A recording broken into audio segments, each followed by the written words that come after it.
What are some of the quality indicators of a good listing agent? Maybe the agent does $27 million a year. Maybe they do $147 million a year in closings. So is that an indicator that they're a great promoter or a great listing agent? In my opinion, the highest quality agents are those that have four things going for them. And that is, their days in the market are historically low regardless of the economy. It's easy for everybody to have historically low days in the market if the market's hot. But even when the market is not, can we see these agents selling their days in the market shorter? Because I have seen agents in some of the worst economies still selling 8, 9, 10 out of 10 properties, while other agents in the same brand are selling 2, 3, 4 out of 10 and going out of business. It had a lot to do with how well they communicate during the listing interview and during the listing service period. So there's four criteria. The days in the market are much lower than the average, that their listings, when they sell them, while they may negotiate the list price, they did not require any price reductions ever. And because again, we can look at some agents and they only sell 2 or 3 out of 10 listings without having a price reduction. Oftentimes we see agents with 8, 9 listings out of 10, they've got to get price reductions. So what are your standards? Do you have a standard? Do you sell a certain percent? Do you have a goal this year that from this point on that 50% of your inventory will not need a price reduction? Or do you have no goal at all? How about your office? Is there a set standard that everybody says that in this office we're going to sell at least 3 out of 10 without a price reduction? What that says is we care enough to be communicators during the interview to get this thing right. And we're not just taking the listing because we want buyers off the sign, what have you. One of the last things here is, if you do need a price reduction, what's the uniform policy or idea inside of your office or your company? When do we all get price reductions? Do you do it at day 30? Do you do it based on a certain amount of foot traffic?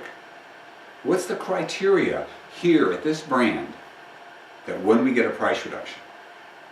And how much do we go for in a price reduction? So those are 4 of the what I call quality control issues regarding the inventory. Because what you hear from some of the brands that I've worked with is that they don't always need new leads. They need to convert the leads that are already in their control. And they've got all these lead generation programs going on all the different times, which is fine. However, not to neglect the inventory that we already control, especially with the listing side. We already have a listing, we have a relationship, and agents sometimes go, it's hopeless. These guys are not motivated, they're not objective, they're not ready to make a change, but they have expectations of me, which we call the MORE indicators. Motivated, objectivity, readiness to change, and expectations of you to get the job done. If we're taking these listings with a low MORE score, we're going to have poor quality results. You want real differentiation for yourself or for your brand? Sell the highest percentage of listings taken in the corridor. So on a listing interview, you can say to a home seller, you know what? We only sell 80% of our inventory. 20% of our inventory doesn't sell. And then let the seller know, because it's right data out of your MLS. It's a simple report to say, if you list with us, you got 80% chance of selling. You list with these other brands, the data's right here. If you're not going to bring the data, at least ask the seller to obtain the data for the other agents you're interviewing. I had a small independent firm and a few different brand names and in Metro, in the Midwest here, and we competed against a lot of other firms based on the fact that you had a higher probability of closing with us. If you list with us, you will not have a 100% chance of selling. We focus on quality, and this is what our percentage rate is. These are the criteria. We're looking for short days in the market, no price reductions, no multiple offers. We have a high number of 10 listings that we go for, and we hit price reductions at the right time when the market indicates that we are overpriced. So with that, in our pricing presentation, we're able to convey that to sellers and sell a higher percentage than most of the national brands that were around us. So Those are the 4. What are your standards?